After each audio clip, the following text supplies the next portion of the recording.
শুধুমাত্র ঘরে থাকা সামান্য কটা উপকরণ দিয়ে তোমরা তৈরি করে নিতে পারো এই নতুন ধরনের নিমকি। এটা ভীষণই মুচমুচে আর খাস্তা। এটা তৈরি করে তোমরা সংরক্ষণ করেও রাখতে পারবে, আর সময় একদমই লাগে না। মাত্র 10 মিনিটে এটা ঝটপট তৈরি হয়ে যায়। এটা একদিকে তৈরি করতে লেগে অন্যদিকে তোমরা চা বসাতে পারো, মানে চায়ের সঙ্গে এটা খুব সুন্দর খেতে পারবে। আর এটা একবার যে কেউ দেখলে সে ঝটপট তৈরি করে নিতে পারবে। তো চলো, সবাইকে শুভ সকাল। আমার আরেকটি কুকিং ব্লগে তোমাদের সকলকে স্বাগত। তো এখানে নিয়ে নিয়েছি একটা মিক্সিং বোল, আর সেটাতে একটা চালনি নিয়ে নিয়েছি। আর আমি নিয়ে নিচ্ছি বেসন, তবে এই কাপের 1.5 কাপ বেসন এই চালনির সাহায্যে প্রথমে চেলে নিচ্ছি। আমি এখানে ছোলার বেসন ব্যবহার করেছি, তোমরা তোমাদের পছন্দ মতো যে কোনো বেসন দিয়ে করলেই হবে। তারপরে দিয়ে দিচ্ছি স্বাদ মতো বিট লবণ, আর দিয়ে দিচ্ছি পরিমাণ মতো হলুদ, আর খুব ভালোভাবে মিক্স করে নিচ্ছি। এইভাবে নেড়েচেড়ে একটু মিক্স করে নেওয়ার পরে এবার আমি এটাতে অ্যাড করে দিচ্ছি লঙ্কার গুঁড়ো, তবে এটা দিলাম ঝাল লঙ্কার গুঁড়ো, খুবই কম পরিমাণে দিয়েছি।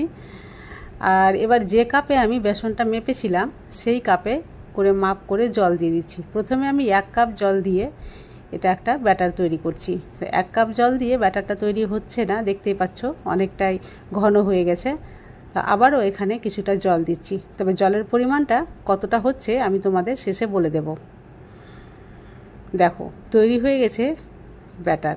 বাস এইরকমই ঘন করে রাখতে হবে। এই পর্যায়ে খুব বেশি করে ফেটাতে হবে, প্রায় 2 মিনিট ধরে এটা ফেটাতে হবে। আর হ্যাঁ, তোমাদের বলে দিই, এখানে জল লেগেছে 1.5 কাপ চাইতে একটু কম, মানে বেসন লেগেছে 1.5 কাপ, কিন্তু জল লেগেছে 1.5 কাপ চাইতে একটু কম। এটা ফেটানো হয়ে গেছে, এটা সাইডে সরিয়ে রেখে দিলাম। এবার গ্যাসের ফ্লেম অন করে আমি কড়াই আগে থেকে বসিয়ে রেখেছিলাম। কড়াইটা গরম হয়ে গেছে, তাই তেল দিয়ে দিলাম। এবার তেল দেখতেই পাচ্ছ, তেল কিন্তু গরম হয়ে গেছে। এবার এই গরম তেল এখান থেকে 1 হাতা উঠিয়ে নিলাম, আর সেই তৈরি করে রাখা ব্যাটারে দিয়ে দিলাম। তো এখানে সম্পূর্ণ হাতাটা দিইনি, অর্ধেক হাতার মতো দিয়েছি, আর খুব ভালোভাবে মিক্স করে নিচ্ছি। এটা দিলে কি হবে বলো তো, বেসনে আর কোনো রকম কর্নফ্লোর বা চালের গুঁড়ো ইউজ করতে হবে না মুচমুচে করার জন্য। এই গরম তেল দেওয়ার জন্য কিন্তু যে নিমকিটা হবে সেটা ভীষণই খাস্তা আর মুচমুচে হবে। তেল বেসনের সঙ্গে খুব ভালোভাবে মিক্স করা হয়ে গেছে, আর দেখতেই পাচ্ছ কতটা ঘনত্ব রেখেছি আমি, ঠিক এটাই ঘনত্ব রাখতে হবে। তো চলো, এবার আমি একটা নিয়ে নিয়েছি এইভাবে প্লাস্টিকের কোন। এবার এই কোনের মধ্যে আমি সম্পূর্ণ ব্যাটারটা ঢেলে নেব। এই ধরনের সহজ সরল রেসিপি আমি প্রায় তোমাদের সঙ্গে প্রতিদিনই শেয়ার করে থাকি। তো আমার রেসিপিগুলো তোমাদের ভালো লাগলে প্লিজ চ্যানেলটি সাবস্ক্রাইব করে পাশে থেকো, আর পাশে থাকা বেল বাটনটা অবশ্যই ক্লিক করে দিও আমার নতুন ভিডিওর আপডেট পাওয়ার জন্য।